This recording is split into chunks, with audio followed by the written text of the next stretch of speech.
오늘은 런지에 대해서 설명을 드릴게요.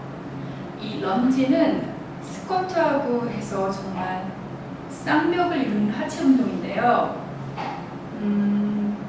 스쿼트, 런지 거의 하체 운동은 그냥 이 두 가지만으로 구성이 되어 있다고 해도 과언이 아닙니다. 이 두 가지 운동을 이제 응용을 해서 동작을 바꿔주는 그런 이제 여러 가지 하체 운동이 있겠지만 결국에는 스쿼트 동작과 런지거든요. 그래서 런지를 하실 때도 스쿼트와 마찬가지로 딱 두 가지만 주의를 해주시면 돼요. 첫 번째가 이제 등을 항상 이렇게 곧게 세우셔야 된다는 거. 이런 식으로 뭐 어깨가 말리신다든가, 등 구부리신다든가, 그러시면 이제 부상의 위험이 있기 때문에 안 되는 거고요.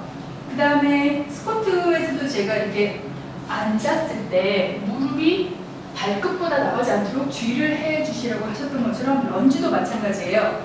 런지를 해서 앉았을 때 무릎이 발끝보다 안쪽에 있으셔야 돼요. 예를 들어서 이렇게 앉으시면은 무릎 부상의 위험이 있기 때문에 안 된다는 이야기거든요. 그러니까 두 가지예요. 상체는 항상 고개 필 것. 그 다음에 무릎을 최대한 발가락보다 안쪽으로 들어갈 수 있도록 할 것. 그 런지에서 이제 가장 기본이 되는 런지가 이제 우리가 스태틱 런지라고 하는데 움직이는 동작이 없이 앞으로 혹은 뒤로 움직이는 동작이 없이 그냥 이 다리를 벌리고 선 상태에서 앉았다, 일어섰다, 앉았다, 일어섰다, 앉았다, 일어섰다. 이 동작을 반복해 주시는 거예요. 이제 이게 런지를 처음 하실 때 하시는 운동인데 만약에 여태까지 런지를 한 번도 안 해보시고 지금 처음 하신다 그러면은 이렇게 해서 앉는 동작만으로도 이 몸이 밸런스를 유지하기가 힘들어서 몸이 막 이렇게 옆으로 떨리시는 경우도 있어요. 그리고 몸이 막 몸은 되더라도 예를 들면 이렇게 할 때 이런 다리라든가 이런 곳에 살들이 정말 진동을 하는 것처럼 부들부들 떨리실 수도 있거든요. 근데 이제 그거는 다리에 근육이 발달이 안 돼서 그런 것도 있지만요. 이 온몸에 이 다리 근육이랑 뭐 이런 배 근육이랑 이런 근육들이 모두 이 동작을 하기 위해서 서로 밸런스를 맞춰주는 거예요. 서로 밸런스를 맞추려다 보니까 이제 얘네들이 막 부들부들 떨리거든요. 근데 그 현상은 하루 이틀 운동을 하시면 바로 없어지는 현상이거든요. 그러니까 처음 하실 때 정말 살떨림의 그 현상을 경험을 하시더라도 놀라지 마시고 계속 꾸준히 해주시면 되고요. 그래서 이제 그 스태틱 런지, 그 첫 번째 가장 1번 기본적인 이 동작의 런지를 많이 해서 이 엉덩이 부분이라든가 다리 부분이 어느 정도 튼튼해지셨다 하면, 물론 런지를 할 때 다리나 이런 엉덩이 부분을 튼튼히 하기 위해서 예를 들면 이쪽으로 바꿔볼게요. 런지를 하면 뭐 이런 다리 부분 이쪽에 많이, 오른쪽 다리에 힘이 많이 가겠죠? 일어나신 분과 동시에 이 뒤에 엉덩이를 한번 꽉 조여주십니다. 그리고 이 동작을 하면서 항상 복부에는 긴장을 해주셔야지만이 몸이 일어났다 앉았다를 하실 수 있어요. 그래서 복부 운동을 뭐 따로 하실 필요도 없이 이 운동만이 해도 복근이 강화가 되십니다. 그래서 이제 이게 첫 번째 기본적인 런지를 이제 해주시고, 그 다음에 두 번째로 또 제가 많이 하는 런지가 뒤로, 런지를 뒤로 하는 거, 뒤로 하는 거, 이 런지거든요. 뒤로, 뒤로. 몸이 이제 만약 밸런스를 하시기를 원하시면은 손을 뭐 이렇게 놓으셔도 되고 뭐 허리다 이렇게 놓으셔도 되겠지만은 저 같은 경우에는 주로 이런 식으로 밸런스를 맞춰줍니다. 걷기 하듯이. 또 이쪽 다리가 가면 이렇게. 손은 본인이 편하신 대로 움직이시면 돼요. 그 다음에 그게 이제 백 런지죠. 그 다음에 이제 앞으로 런지를 하겠습니다. 이런 식으로. 그래서 일어나실 때는 발끝으로 밀어서 일어나는 게 아니라 발 뒤꿈치에 힘을 주시고 발 뒤꿈치 힘으로 일어나 주셔야 돼요. 이런 식으로 발 뒤꿈치 힘으로. 그리고 앞으로 런지할 때와 뒤로 런지할 때 엉덩이와 다리 근육이 타겟에서 운동하는 건 맞지만 살짝 다른 부위가 더 운동이 많이 되고 뭐 이런 부분이 있어요. 어떤 부분이냐고 물어보시는 분도 있는데 사실은 어떤 부위가 운동되고 그건 중요하지 않아요. 같은 동작을 하더라도 본인이 약한 부분의 근육이 운동이 더 많이 되시는 거예요.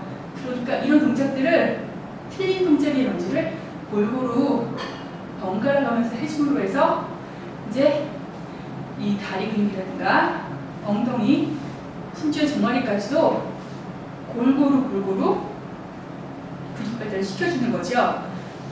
그리고 이제 이 런지를 뭐 앞으로 런지, 뭐 뒤로 런지 이런 것들이 이제 익숙해지시면 제가 또 가끔 잘하는 게 뭐 런지를 하고 무릎 올려준다든가 이런 식으로 이제 복근도 조금 강화를 시키면서 움직임을 좀 더 복잡하게 만들죠. 때로는 백런지하고 발차기도 하고요. 그리고 뭐 예를 들어서 앞으로 런지를 한다. 앞으로 런지를 하면은 뭐 목을 이렇게 해서 옆으로 비틀어주는, 그러니까 틀어주는 동작을 런으로 해서 또 이 코어 근육 강화에 좀 더 신경을 쓰기도 하고요. 그 다음에 이런 런지들이 익숙해지셨을 때 우리가 도착해야 할 목적지 바로 런지 점프입니다. 그냥 런지를 하는 것이 아니라 점프 동작으로 다시 런지를 들어가는 거예요. 이 운동은 정말 다리 근육뿐만 아니라 심폐기능까지도 강화가 돼 있으셔야만이 가능한 운동이고요. 제가 이렇게 런지 동작 하는 거 보시면은 주위에 계신 분들이 무릎 망가져 뭐 이러시는데, 그렇죠. 무릎이 망가집니다.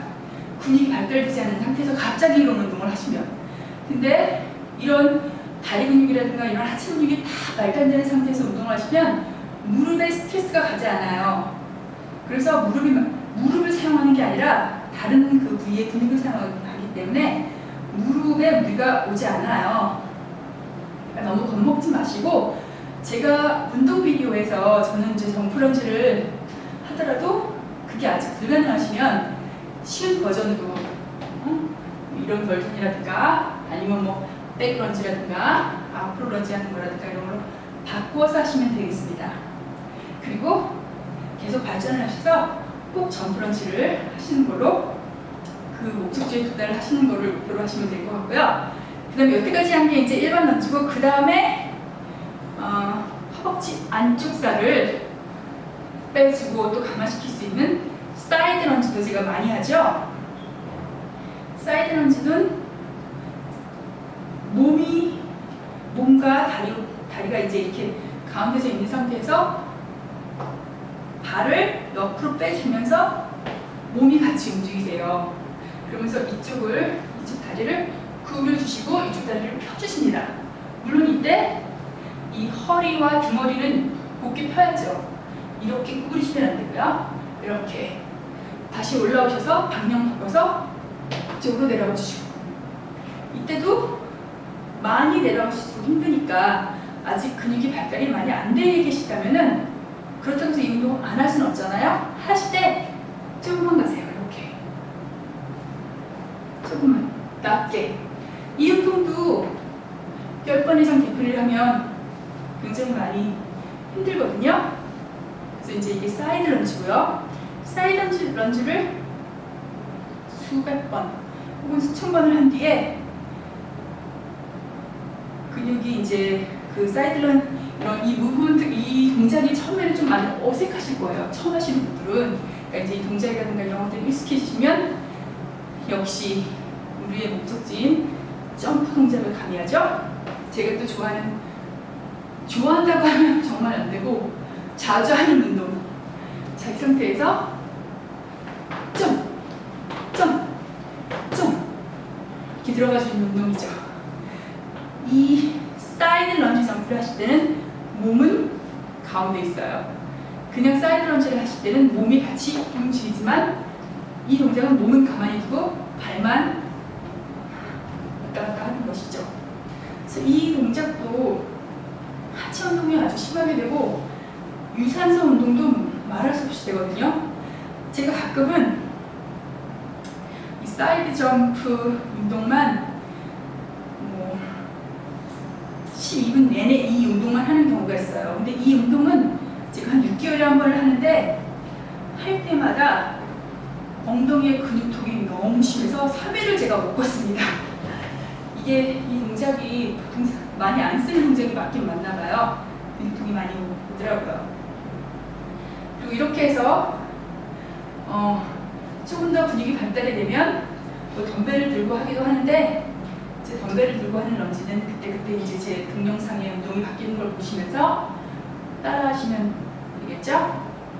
자, 그럼 스쿼트도 힘들지만 스쿼트보다 어떻게 보면 더 힘들 수 있는 런지 앞으로 수백 번, 수천 번, 수만 번 많이 하시면 하체에 퍽살도 빠지고 엉덩이도 올라가고 예뻐지실 거예요.